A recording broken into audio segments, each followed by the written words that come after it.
मोललता। तो जिस तरह से आपने मोलरता याद की थी, 1 लीटर विलयन में उपस्थित विलय के मोलों की संख्या मोलरता कहलाती है, उसी तरह यहां पर केवल आपको क्या करना है, 1 लीटर विलयन लेकर के 1000 ग्राम विलायक लें। यहां पर आप 1000 ग्राम विलायक में विलय के मोलों की संख्या देखोगे, वहां पर 1 लीटर विलयन में विलय के मोलों की संख्या देख रहे थे। याद रखना, देखिए जब आपने 1 लीटर विलयन लिया और 1 लीटर विलयन के अंदर आपने देखी थी विलय के मोलों की संख्या, तब उसे क्या कह रहे थे, मोलरता। अब यदि मैं यहां पर 1 लीटर विलयन न लेकर के 1000 ग्राम विलायक लेता हूं और 1000 ग्राम विलायक में आप विलय के मोलों की संख्या देख रहे हो, विलय के मोलों की संख्या देख रहे हो, तब ये ललता बन जाती है। क्या बन जाती है, ललता, मोललता।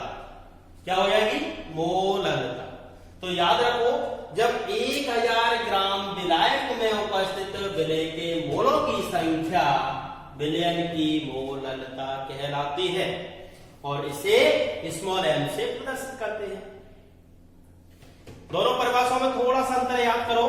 जब 1 लीटर विलयन में विलय के मोलों की संख्या देखते हैं तब से मोलरता कहते हैं, और 1000 ग्राम विलायक में विलय के मोलों की संख्या देखोगे तब उसे क्या कहेंगे, मोललता।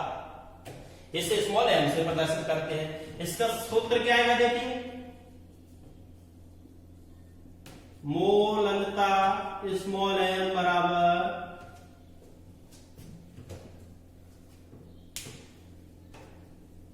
रता से लता छोटी होती है, याद रखना, रता कैपिटल M से प्रदर्शित करते हैं और लता को स्मॉल m से प्रदर्शित करते हैं। तो फॉर्मूला बनेगा विलय के मोलों की संख्या, विलय के मोलों की संख्या अपॉन, क्या विलयन का आयतन लीटर में, नहीं, विलायक का भार आएगा। यहां पर भार दिया है, लीटर नहीं है, विलायक का भार किलोग्राम। यहां पर अभी अपन किलोग्राम में लेंगे, फिर उसको ग्राम में बदल देंगे, ग्राम वाला भी फॉर्मूला लिखेंगे। तो यहां पर क्योंकि अपन यहां पर 1 किलोग्राम भी तो लिख सकते हैं, 1 किलोग्राम। अभी और बात करें इसमें, तो मोललता विलय के मोलों की संख्या अपॉन में आ जाएगा विलायक का भार, किसमें, किलोग्राम में। परिभाषा आप इसकी ऐसे भी बोल सकते हो, 1 किलोग्राम विलायक में उपस्थित विलय के मोलों की संख्या। जैसे वहां पर आप 1 लीटर विलयन ले रहे थे, ऐसे यहां पर 1 किलोग्राम विलायक भी तो ले सकते हैं। 1 किलोग्राम विलायक में उपस्थित विलय के मोलों की संख्या, तो उसके अकॉर्डिंग फॉर्मूला यहां पर जो बनेगा वो क्या बनेगा, मोललता स्मॉल m बराबर विलय के मोलों की संख्या अपॉन विलायक का भार किलोग्राम में। अब विलय के मोलों की संख्या का फॉर्मूला आप पढ़ चुके हो, मोलों की संख्या का भार अपॉन अणुभार, लेकिन विलय के मोल निकाल रहे तो विलय का भार अपॉन विलय का अणुभार। विलय के मोलों की संख्या, विलय के मोलों की संख्या बराबर क्या हो जाएगा, विलय का भार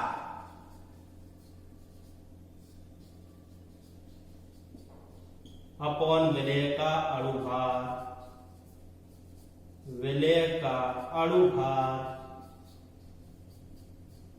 देखिए विलय को भार को हम किससे दर्शाते हैं, WB से, और विलय के अणुभार को MB से।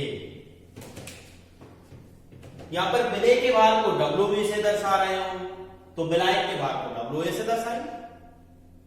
तो अगला जो फॉर्मूला लिखेंगे, अतः मोललता बराबर क्या आ जाएगा, विलय का भार, विलय का भार अपॉन विलय का अणुभार विलेय का अणुभार अपॉन में नीचे क्या रहेगा, विलायक का भार, विलायक का भार इसमें है किलोग्राम। कुछ नहीं, संकेत लिख दो, स्मॉल m बराबर क्या आएगा, विलेय का भार W, विलेय का अणुभार MV और विलायक का भार WA किलोग्राम। किसमें है ये, किलोग्राम। यदि आपको मोललता वाला कोई सवाल दिया गया है, उसमें विलायक का भार किलोग्राम में दिया है, तो आप इस वाले फॉर्मूले का उपयोग करके डायरेक्ट मोललता ज्ञात कर सकते हो। और यदि ग्राम में दिया है तो वही फिर कर देंगे, ग्राम में बदलेंगे, 1000 का इंटू कर देंगे, तो मोललता का दूसरा फॉर्मूला क्या आ जाएगा, स्मॉल m बराबर WV MV WA, ये ग्राम में हो जाएगा और ऊपर 1000 का इंटू हो जाएगा। ये मोललता का ग्राम वाला फॉर्मूला। दोनों फॉर्मूलों को याद करना, इन पे न्यूमेरिकल्स भी होंगे। अब बात करेंगे मोललता की इकाई की। तो मोललता की इकाई कौन से फॉर्मूले से निकालते थे, स्टार्टिंग में जो फॉर्मूला लिखते हैं, शुरू में जो फॉर्मूला लेते हैं उससे मोललता की इकाई निकालेंगे। तो क्या लिखेंगे, मोल प्रति किलोग्राम। जिसमें लीटर आता था मोल प्रति लीटर था, इसमें किलोग्राम है तो मोल प्रति किलोग्राम हो जाएगा। तो इकाई, मोललता की जो इकाई होगी वो क्या हो जाएगी, ग्राम मोल प्रति किलोग्राम, या कह सकते हो मोल प्रति किलोग्राम, मोल प्रति किलोग्राम, या कह सकते हो मोलल, मोलल। अब बात करेंगे मोलल विलयन किसे कहते हैं। ऐसा विलयन जिसकी मोललता 1 होती है उसे मोलल विलयन कहते हैं। ऐसा विलयन जिसकी नॉर्मलता 1 होती है नॉर्मल विलयन कहते हैं। और ऐसा विलयन जिसकी मोलरता 1 होती है उसे मोलर विलयन कहते हैं। तो यहां पर आपको ये याद रखना है। फिर से हम बात करेंगे मोलल विलयन की। मोलल विलयन, तो जब मोललता का मान 1 होगा तो उसे क्या कहोगे, क्या कहोगे, मोलल विलयन। यदि मोललता 1 मोलल है तो हो जाएगा मोलल विलयन। और यदि मोललता का मान 1/2 मोलल है तब क्या हो जाएगा, सेमी मोलल विलयन।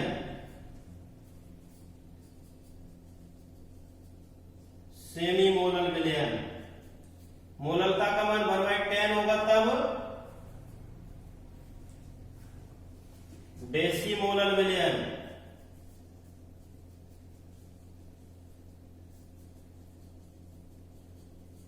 और जब मोललता का मान 1/100 होगा तब सेंटीमोलल विलयन। सेंटीमोलल विलयन। और जब मोललता का मान 1/1000 1/1000 होगा तब क्या कहोगे उसे, मिलीमोलल विलयन। मिलीमोलल विलयन। हाँ, अब आप बताओगे मोललता ताप से प्रभावित होगी या नहीं। क्या मोललता आयतन से संबंधित है। जब मोललता आयतन से संबंधित नहीं है तो इस पर ताप का भी कोई प्रभाव नहीं पड़ेगा। या मैं बड़े बड़े अक्षरों में लिख देता हूं, देखिए, मोललता ताप से स्वतंत्र होती है। स्वतंत्र होती है। मोललता पर ताप का कोई प्रभाव नहीं पड़ता है। याद रखना, क्यों नहीं पड़ता है, क्योंकि यह आयतन से संबंधित नहीं है। मोललता आयतन से संबंधित नहीं है, इसलिए इस पर ताप का कोई प्रभाव नहीं पड़ेगा। ताप से स्वतंत्र होती है। अब इसके भी आगे हम न्यूमेरिकल करेंगे। देखिए, देखिए मोलरता वाले न्यूमेरिकल्स है, तो न्यूमेरिकल्स पहला मोलरता पर अपन करेंगे। 18 ग्राम ग्लूकोज को 1000 ग्राम विलायक में घोला गया है, विलयन की मोलरता ज्ञात कीजिए। यहाँ पर आपने विलायक लिया था 1000 ग्राम, 1000 ग्राम विलायक, इसमें आपने 18 ग्राम ग्लूकोज घोल दिया है, 18 ग्राम ग्लूकोज घोल दिया है। तो यहां पर वैसे अपन इसको डायरेक्ट भी कर सकते हैं, क्योंकि परिभाषा के अकॉर्डिंग आपने 1000 ग्राम विलायक में विलय के मोलों की संख्या को अपने मोलरता कहा था, तो इसको डायरेक्ट आप आंसर तो ऐसे बता सकते हो शॉर्ट ट्रिक के रूप में कि 1000 ग्राम विलायक में आपने केवल इसके मोलों की संख्या निकाल लो, ग्लूकोज के मोलों की संख्या, और ग्लूकोज के मोलों की संख्या आप निकाल लोगे, वही विलयन की मोलरता हो जाएगी। तो लेकिन अपन इसमें क्या करेंगे, सबसे पहले गिवन वैल्यूज को लिखेंगे। दिया क्या है, दिया क्या दिया है, विलय के रूप में आपने क्या लिया है, ग्लूकोज। कितना ग्लूकोज लिया है, 18 ग्राम, 18 ग्राम ग्लूकोज को घोला है। कितने विलायक में घोला है, विलायक का भाग। याद रखना मोलरता में आयतन नहीं दिया होता, क्या दिया होगा, भार दिया होगा। विलायक का भार दिया है कितना, 1000 ग्राम। अब ग्लूकोज है तो यहां पर हमें मोलरता ज्ञात करेंगे। मोलरता और मोलरता में अणुभार की जरूरत पड़ती है, ग्लूकोज का अणुभार निकाल लेते हैं। ग्लूकोज का फॉर्मूला होता है C6H12O6 का अणुभार। इसका अणुभार निकालोगे तो देखिए कार्बन का अणुभार, परमाणु भार कितना है, 12 इंटू कितने परमाणु, 6 प्लस हाइड्रोजन का 1 इंटू 12 प्लस ऐसी ऑक्सीजन का 16 इंटू 6। इसको आप सॉल्व करोगे तो इसका टोटल जो अणुभार है कितना जाएगा, 180 आएगा। ग्लूकोज का अणुभार 180 होता है, याद भी कर लेना और बाकी निकालना भी आना चाहिए आपको सब चीजें। तो ग्लूकोज का अणुभार आ गया। मोलरता का फॉर्मूला लगाओ, बस आंसर आ जाएगा। मोलरता स्मॉल m क्या हो जाएगी, WB 1000, आपको विलायक का भाग ग्राम में दिया हुआ है, MB इंटू 1000 ग्राम दिया है विलायक का भाग WB की जगह, इसको WB लिख लो पहले। WB किसमें है, ग्राम में। तो फॉर्मूला लिखा है अभी मैंने, अब इसमें मान रख दो तो मोलरता बराबर क्या आ जाएगा, 18 इंटू 1000, MB का मान कितना, 180, और WA का मान कितना, 1000।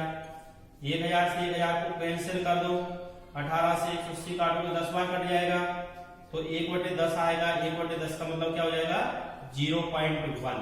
आंसर आएगा 0.1 मोलन। आंसर क्या हो गया, 0.1 मोलन।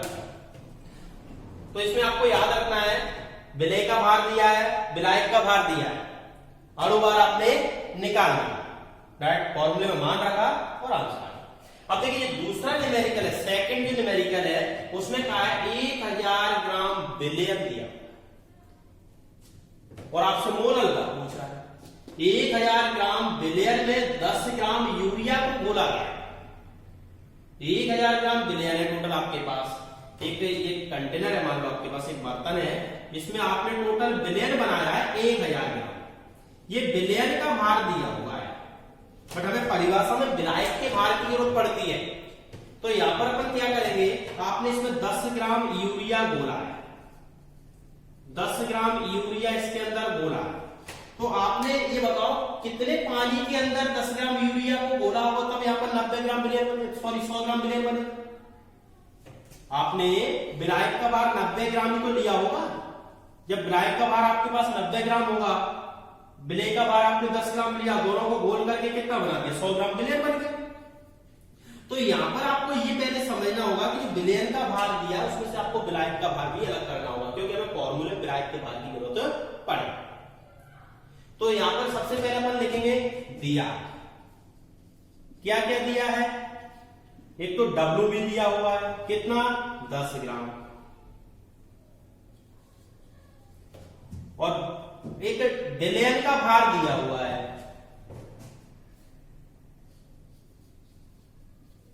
विलयन का भार, और विलयन के भार को हम लिखते हैं WA प्लस WB।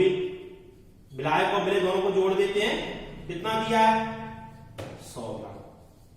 एक काम करते हैं, यहां से WB का मान रख दो, तो WA बराबर कितना आ जाएगा 100 माइनस 10 बराबर 90 ग्राम। आपने डायरेक्ट में से यही समझ लिया था कि 90 ग्राम विलायक को होगा, वो कैसे निकालेंगे, ऐसे निकालेंगे। अब यूरिया दिया हुआ है, यूरिया का अणुभार मैंने आपको निकाल के बताया था, वैसे एक बार और बता देता हूं। यहां पर NH2CO NH2 इसका फॉर्मूला होता है NH2CO NH2, और इसका अणुभार आप निकालोगे तो 60 आएगा। क्या करना है आपको, सभी परमाणुओं के परमाणु भारों को जोड़ दोगे 60। डायरेक्ट फॉर्मूला लगा दो मोललता का, मोललता स्मॉल m बराबर क्या हो जाएगा WB into 1000 MB into WA, किसमें है ग्राम में। m का मान निकालोगे, WB कितना है इसमें 10, WB का मान है 10, 1000, MB कितना है इसमें 60, और WA कितना है 90। सॉल्व कर लो इसको, पहले 2 जीरो से 2 जीरो काट दो, ऊपर बचेगा 100 और नीचे बचेगा 9 6 54। 100 में 54 का डिवाइड करोगे तो 100 में 54 का डिवाइड करने के बाद आएगा 1.85 मोलल आंसर है। मोलल आएगा, मोलल 1.85 मोलल आंसर। तो आपको इसमें क्या करना है, देखिए विलयन का भार दिया है, उसमें से आपको विलायक का भार अलग करना होगा। विलायक का भार अलग करने के बाद इसमें आपको अणुभार की जरूरत पड़ेगी, यूरिया का अणुभार निकालोगे, उसमें मोललता का फॉर्मूला लगाओगे, आंसर है। देखिए शुद्ध जल की मोललता आपसे इसमें पूछी गई है, न्यूमेरिकल है, शुद्ध जल की मोललता की गणना कीजिए, इसमें कोई वैल्यू नहीं दी गई है। तो यहाँ पर वो सिंपल क्वेश्चन है, कई बार पूछा जाता है, इंपोर्टेंट क्वेश्चन है। लेकिन शुद्ध जल की मोललता की गणना कीजिए। शुद्ध जल की मोललता भी पूछी जाती है, मोलरता भी पूछी जाती है, बट मैं यहाँ पर केवल मोललता आपको बता रहा हूँ। मोललता के लिए हमने क्वेश्चन दिया है, मोललता वाले टॉपिक में है, तो मोललता की गणना करेंगे। तो यहाँ पर देखिए मोललता की सबसे पहले अपन परिभाषा यहाँ पे लिख देते हैं एक बार सॉल्यूशन में, इसका सॉल्यूशन ही लिख रहे हैं।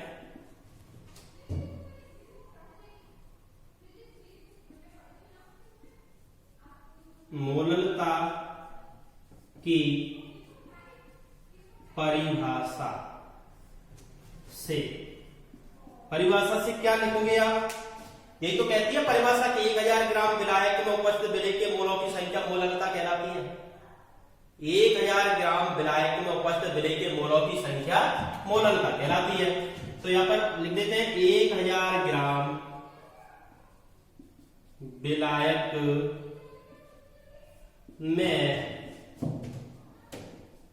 उपस्थित विलय के मोलों की संख्या, विलय के मोलों की संख्या मोललता कहलाती है, मोललता कहलाती है। मान लिया आपके पास शुद्ध जल यहां पर दिया गया है, अब आप मोललता निकालोगे तो शुद्ध जल कितना लोगे, 1000 ग्राम ही तो लोगे, क्योंकि आपको विलायक कितना लेना पड़ेगा 1000 ग्राम। अब इस 1000 ग्राम विलायक में आपको जल के ही मोलों की संख्या निकालना है। 1000 ग्राम विलायक में किसके मोलों की संख्या निकालना है आपको, जल के मोलों की संख्या, क्योंकि जल की तो मोललता ज्ञात कर रहे हो। तो अपन काम करते हैं, केवल जल के मोलों की संख्या ज्ञात कर लेते हैं 1000 ग्राम विलायक में। 1000 ग्राम जल में जल के मोलों की संख्या ज्ञात कर लो, वही जल की मोललता हो जाएगी। तो यहां पर देखिए इसमें विलय तो कुछ मिलाया नहीं है, शुद्ध जल की बात कर रहा है, शुद्ध जल की, और विलायक कितना दिया 1000। विलायक मतलब यहां पर जल ही दिया है, जल 1000 ग्राम विलायक है। तो यहां पर जल के मोलों की संख्या, जल के मोलों की संख्या आप निकालोगे तो जल के मोलों की संख्या कितना जल है आपके पास टोटल 1000 ग्राम। मोलों की संख्या के लिए फॉर्मूला लगा दो, पहले फॉर्मूला बता देता हूं आपको। भार अपॉन अणुभार होता है, भार अपॉन अणुभार। तो जल का भार कितना है आपके पास? 1000 ग्राम। अणुभार कितना होता है? 18। इसको आप सॉल्व करोगे तो 55.56 आ जाएगा। मतलब इतने मोलों की संख्या आ रही है जिसमें 1000 ग्राम विलायक है। और 1000 ग्राम विलायक में उपस्थित विलेय के मोलों की संख्या को क्या कहते हैं? मोललता कहते हैं। तो लिख दोगे अतः शुद्ध जल की मोललता 55.56 होती है।